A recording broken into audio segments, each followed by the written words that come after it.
রায়টা যদি আমাদের পক্ষে আসে সেটা শুধু আমাদের বিজয় না, সেটা এদেশের জনগণের বিজয়। এবং রায়টা যদি আমাদের পক্ষে না আসে, এখন আমরা কিন্তু ক্যাজুয়ালিটি সার্ভিস দিচ্ছি এবং আমাদের মিড লেভেল থেকে শুরু করে সিনিয়র যারা অ্যাসিস্ট্যান্ট প্রফেসর থেকে শুরু করে প্রফেসর লেভেলে আছেন সবাই কিন্তু চিকিৎসা সেবা দিয়ে যাচ্ছেন। যদি রায়টা আমাদের পক্ষে না আসে তাহলে কিন্তু পুরো হসপিটালের যত সিনিয়র ডক্টর থেকে শুরু করে মিড লেভেল ইন্টার্নরা আরও কঠোর কর্মসূচিতে যাবে। ম্যাথসটা কি করছে, তারা 4 বছরের ডিগ্রি নিয়ে তারা ডাক্তার লাগাই ফেলছে। এটা কোন দেশে আছি ভাই? কোথায় এসে আমরা এই আন্দোলন করতেছি? আমরা মেডিকেল স্টুডেন্টরা এখানে কেন দাঁড়াবো?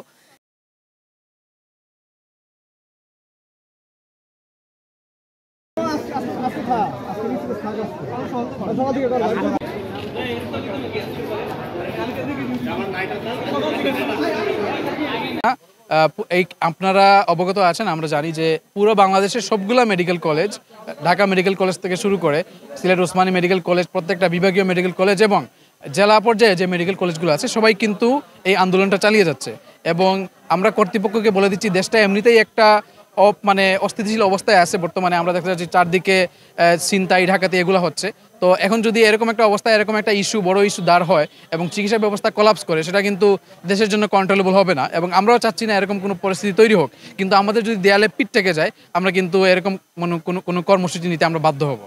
তো সেক্ষেত্রে আমরা কর্তৃপক্ষকে বলতেছি যেন খুব শীঘ্রই এর একটা সমাধান হয় এবং MBBS BDS ছাড়া নামের পূর্বে যেন কেউ ডাক্তার ব্যবহার না করতে পারে, এজন্য একটা কঠোর আইন প্রয়োগ করা হয়। হ্যাঁ, আজকে সকালে এরা হচ্ছে আমাদের তৃতীয় দিনের মতো অবস্থান কর্মসূচি। আমরা যে MBBS BDS ছাড়া কেউ নামের পূর্বে ডাক্তার ব্যবহার করতে পারবে না, এটা আমরা যে চাই এর একটা অবস্থান, যে আমরা এখনও মাঠ ছাড়ি নাই এবং সামনে যদি এই রায়টা বহাল না থাকে, BMDC 2010 সালের যে আইন, সেটা যদি বহাল না থাকে, আমরা আরও কঠোর কর্মসূচি দিব, এটা জানান দিতেই আমরা আজকে অবস্থান করছি। আমাদের 5 দফা হচ্ছে, প্রথম দফা হচ্ছে MBBS BDS ছাড়া কেউ নামের পূর্বে ডাক্তার ব্যবহার করতে পারবে না।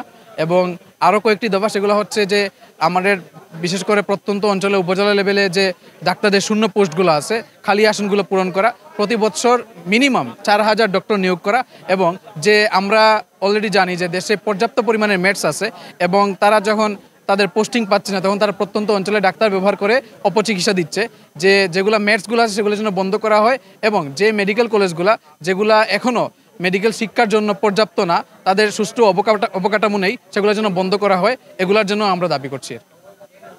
আমরা আশা করছি রায়টা যেন কর্তৃপক্ষ আমাদের পক্ষে দেয়, কারণ হচ্ছে রায়টা যদি আমাদের পক্ষে আসে সেটা শুধু আমাদের বিজয় না, সেটা এদেশের জনগণের বিজয়। কারণ হচ্ছে MBBS এবং BDS ছাড়া কেউ যদি নামের পূর্বে ডাক্তার ব্যবহার না করতে পারে, তাহলে সুচিকিৎসা নিশ্চিত হবে। আমাদের প্রত্যন্ত অঞ্চলে, গ্রামীণ অঞ্চলে যারা জনগণ আছে তারা সুচিকিৎসা পাবে, যে আইনটা আগে ছিল। এবং এই আইনটা 2013 থেকে 2025 পর্যন্ত এটা ভালোভাবে কার্যকর হয় নাই এবং এখানে ফ্যাসিবাদ সরকারের একটা বড় ভূমিকা ছিল। তারা এখানে ডাক্তারদের সাথে একটা বৈষম্য করেছে। তো আমরা চাই যে এই রায়টা আমাদের পক্ষে হোক, দেশের জনগণের পক্ষে হোক। এবং রায়টা যদি আমাদের পক্ষে না আসে, এখন আমরা কিন্তু ক্যাজুয়ালিটি সার্ভিস দিচ্ছি এবং আমাদের মিড লেভেল থেকে শুরু করে সিনিয়র যারা অ্যাসিস্ট্যান্ট প্রফেসর থেকে শুরু করে প্রফেসর লেভেলে আছেন সবাই কিন্তু চিকিৎসা সেবা দিয়ে যাচ্ছেন। যদি রায়টা আমাদের পক্ষে না আসে তাহলে কিন্তু পুরো হসপিটালের যত সিনিয়র ডক্টর থেকে শুরু করে মিড লেভেল ইন্টার্নরা আরও কঠোর কর্মসূচিতে যাবে এবং স্বাস্থ্য ব্যবস্থা কোলাপস করবে। আমরা চাই না এরকম কোনো পরিস্থিতি হোক। আমরা যেহেতু জনগণের পাশে থাকি সবসময়, এটা একটা সেবা। দেখেন, আজকে এমন এক পার্সপেক্টিভে আমরা এখানে কথা বলছি, যা একজন মেডিকেল স্টুডেন্ট হিসেবে, একজন ইন্টার্ন ডাক্তার হিসেবে কিংবা একজন ডাক্তার হিসেবে আমাদের জন্য খুবই লজ্জাজনক এবং হতাশাজনক। কেননা একজন ডাক্তার দেখেন, তার আন্ডার গ্র্যাজুয়েশন শেষ হয় 6 বছরে, তার পোস্ট গ্র্যাজুয়েশন শেষ হয় আরও 6 বছরে, তারপরে আরও কত কত ডিগ্রি নিবে, তারপর না সে একজন সুস্থ ডাক্তার হবে, একজন ভালো ডাক্তার হবে। কিন্তু ম্যাথসটা কি করছে, তারা 4 বছরের ডিগ্রি নিয়ে তারা ডাক্তার লাগাই ফেলছে। এটা কোন দেশে আছি ভাই? কোথায় এসে আমরা এই আন্দোলন করতেছি? আমরা মেডিকেল স্টুডেন্টরা এখানে কেন দাঁড়াবো? ইন্টার্ন ডাক্তাররা তারা হাসপাতাল থেকে রাস্তায় কেন আসবে? আমরা থাকবো আমাদের ক্লাসরুমে, আমরা থাকবো আমাদের কর্মস্থলে। তো কিছু অনৈতিকভাবে প্রাপ্ত ডাক্তার আমাদেরকে এখানে আসতে বাধ্য করেছে। তারা কি বোঝে একটা প্রফের মানে? একটা প্রফ মানে যে কত প্রেশার, তারা কি বোঝে? রীতিমতো এক প্রফের প্রেশারে আমরা বাসায় কথা বলতে পারি না ঠিক মতো, আম্মু আব্বুদের সাথেও কথা বলতে পারি না।